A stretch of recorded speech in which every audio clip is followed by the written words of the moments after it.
Gabon, l'opposition et la société civile continuent à afficher leur scepticisme quant à la capacité du président à gouverner. Ceci après la publication d'une vidéo de vœux d'Ali Bongo Ondimba après son accident vasculaire cérébral. Omar El-Béchir s'est exprimé lors d'un discours prononcé à l'occasion du 63e anniversaire de l'indépendance du Soudan. Une sortie qui n'a visiblement pas convaincu l'opposition qui continue de réclamer son départ. Abdel Fattah al-Sisi au pouvoir après 2022, c'est le vœu de ses soutiens. Réélu avec plus de 97% des voix en mars 2018, ses partisans veulent son maintien au pouvoir au-delà de son second mandat.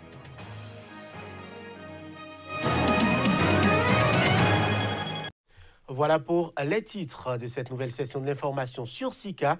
Bienvenue à chacun, bienvenue à tous. L'opposition et la société civile gabonaise continuent à afficher leur scepticisme quant à la capacité du président gabonais à gouverner. Ceci alors qu'une vidéo où Ali Bongo Ondimba s'exprimait pour la première fois depuis son accident vasculaire cérébral AVC a été diffusée lundi soir.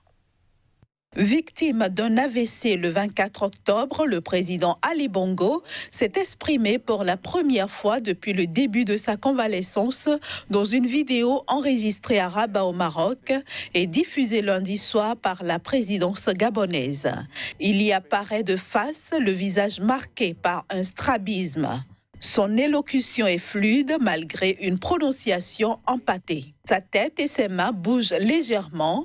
Cette apparition, après 2 mois d'absence au-delà de l'aspect humain, sous réserve d'un montage laborieux, suscite encore plus d'interrogations et d'incertitudes sur les capacités physiques et intellectuelles d'Ali Bongo à exercer les lourdes charges qui lui incombent, a déclaré à l'agence France-Presse l'opposant Alessandre Barrault-Chambrier, président du parti Rassemblement Héritage et Modernité.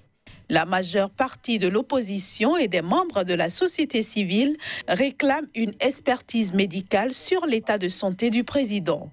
La vacance n'a pas été déclarée par la Cour constitutionnelle qui a transféré en novembre une partie des pouvoirs du président au Premier ministre et au vice-président.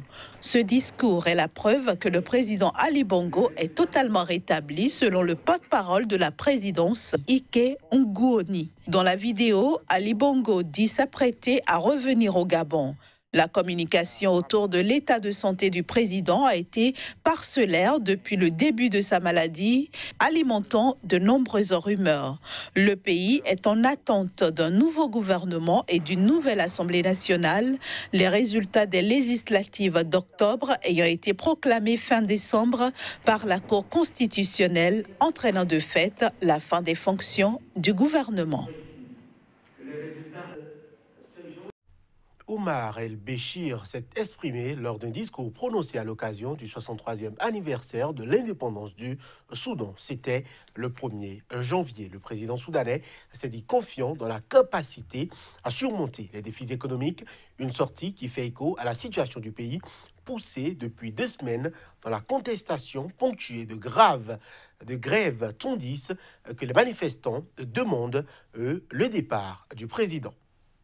Omar El-Béchir, qui dirige le Soudan depuis 1989, a fait de nouvelles promesses aux Soudanais qui ne croient plus à la sincérité du régime. L'opposition a opposé une fin de non-recevoir aux propositions du président Omar El-Béchir dans ce discours du 31 décembre à l'occasion du 63e anniversaire de l'indépendance. Si l'on en croit des médias locaux, 22 partis de cette opposition réclament aujourd'hui la dissolution du gouvernement ainsi que du Parlement. Omar El-Béchir s'était montré conciliant et confiant sur une sortie de crise. Le ton de son discours était tempéré. Il avait promis des élections libres en 2020. Il a appelé tous les partis politiques à faire des propositions et à venir avec des mesures pour aider à résoudre les problèmes économiques. Le colonel El-Béchir a aussi décidé de former un comité de vérité avec le ministre de la Justice à sa tête pour établir les faits sur les événements qui secouent le Soudan depuis le 19 décembre.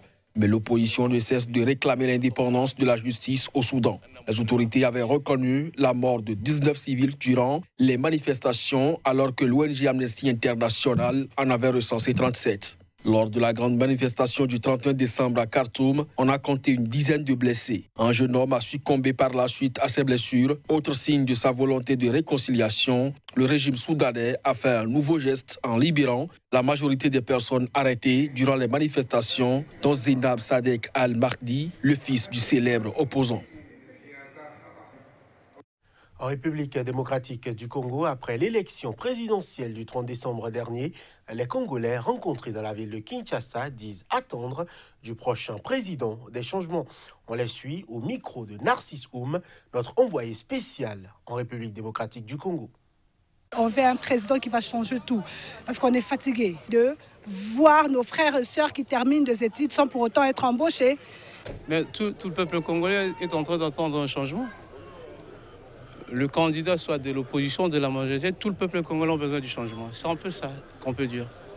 Oui, mais vous savez, ce que nous attendons du prochain président, c'est la refondation de la nation. Et deuxièmement, instauration de l'état des droits. Si on doit avoir une justice refondée, si on peut recréer les Congolais, je pense que nous pourrons décoller comme toutes les autres nations. Et on veut qu'un président là, qui soit un président qui a des soucis de la population, besoin social. Mesdames et messieurs, cette édition se poursuit. Le gouvernement somalien a ordonné à l'émissaire des Nations Unies pour ce pays de quitter le territoire en l'accusant d'ingérence délibérée dans sa souveraineté. Cette décision survient quelques jours après que ce responsable eut exprimé son inquiétude face aux actions des services de sécurité somaliens soutenus par l'ONU dans des violences récentes qui ont fait plusieurs morts. Avocat sud-africain et diplomate expérimenté nommé à ce poste en septembre 2018, Nicolas Essom n'est plus le bienvenu en Somalie. Le représentant spécial du secrétaire général de l'ONU pour la Somalie ne peut plus travailler dans le pays, a déclaré mardi soir le ministère des Affaires étrangères dans un communiqué. La mission de l'ONU en Somalie n'a pas réagi dans l'immédiat à cette décision. Il était auparavant émissaire des Nations Unies pour le Soudan et le Soudan du Sud. Il avait exprimé des inquiétudes après que les forces de sécurité somaliennes aient été utilisées pour mettre fin à 3 jours de manifestations dans la ville de Baidoa, au sud-ouest, du 13 au 15 décembre, au cours desquelles 15 personnes ont été tuées et quelques 300 autres arrêtés selon l'ONU. Les manifestants protestaient contre l'arrestation d'un ancien djihadiste briguant la présidence de la région, Mokhtar Robo, accusé par le gouvernement d'avoir organisé une milice à Baidoa afin d'y saper la stabilité et de n'avoir jamais renoncé à ses idéologies extrémistes. La mission onusienne en Somalie est chargée de soutenir les efforts de paix et de renforcer les institutions gouvernementales dans ce pays ravagé par des décennies de guerre civile. À ce titre, les Nations Unies aident les forces de police, notamment en finançant leur logistique, leurs uniformes, leur entraînement ou encore sous forme de soutien salarial. Cette mission doit faire face à des attaques fréquentes. Je l'annonçais en titre, les soutiens du président égyptien Abdel Fattah al-Sisi, réélu avec plus de 97% des voix en mars 2018, ont commencé à donner de la voix pour le maintenir au pouvoir au-delà de son second et dernier mandat en 2022. Les partisans du président souhaitent voir le Parlement revenir dès 2019 sur la limitation de la fonction présidentielle à 2 mandats consécutifs de 4 ans ou commencer à envisager le maintien de Sisi à un autre poste, lui laissant les clés du pouvoir.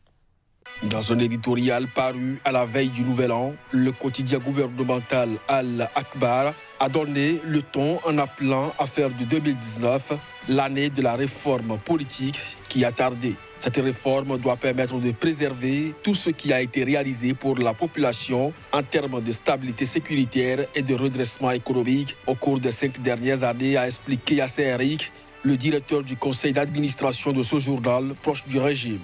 Il estime que l'amendement de la Constitution doit être voté par le Parlement au cours de sa prochaine session avant la fin de l'été 2019. Le président une première fois en 2014. 1 an après la destitution par l'armée du président islamiste Mohamed Morsi, Abdel Fattah al-Sisi a remporté un 2e mandat en 2018 et est à la tête d'un régime considéré comme autoritaire et ultra-répressif par ses opposants et les défenseurs des droits humains. En novembre 2017, avant même d'être réélu, le président avait exclu une prolongation de ses fonctions après 2022 lors d'une interview à la chaîne américaine CNBC.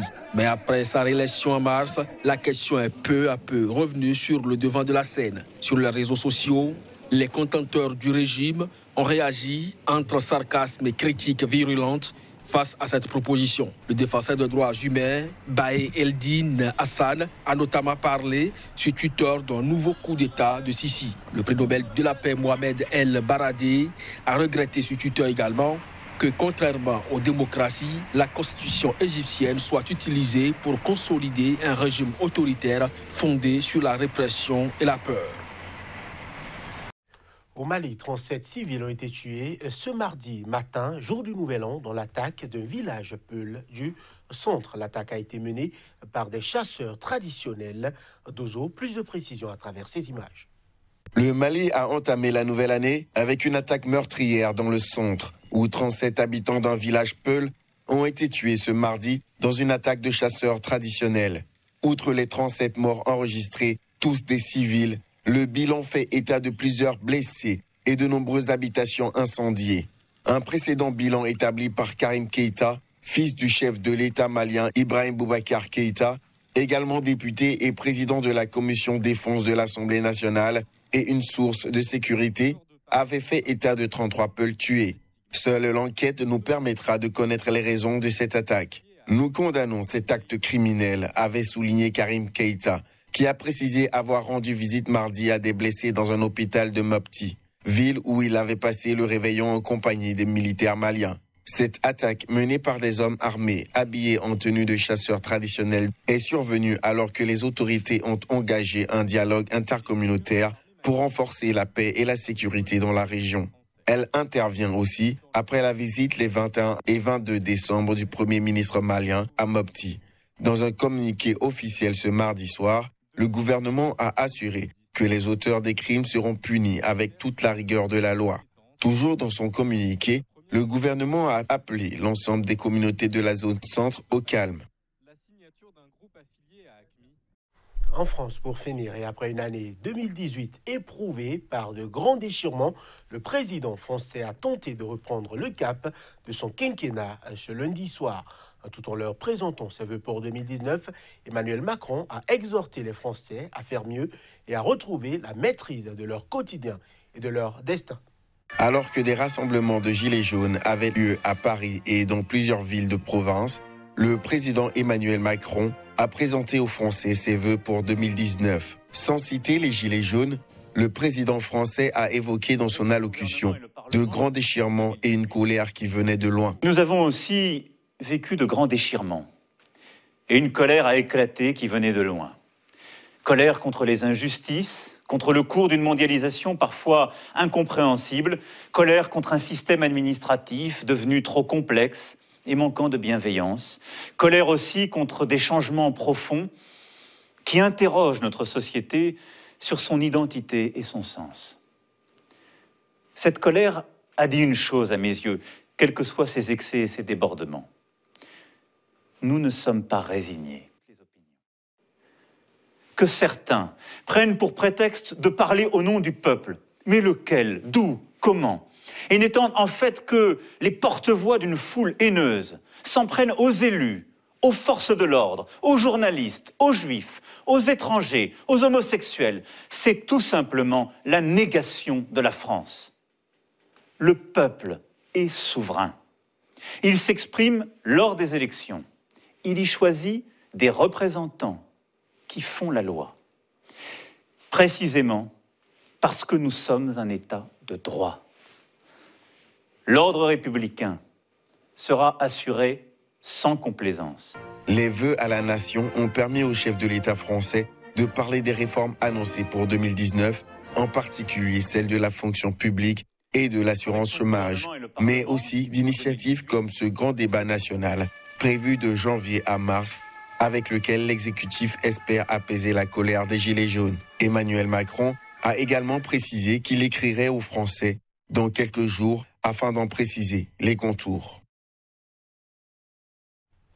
Et voilà qui met un terme à ce journal que nous vous remercions d'avoir suivi. Nous vous réitérons les vœux de très bonne année 2019 à chacun donc et à tous. À très bientôt pour notre point de l'actualité.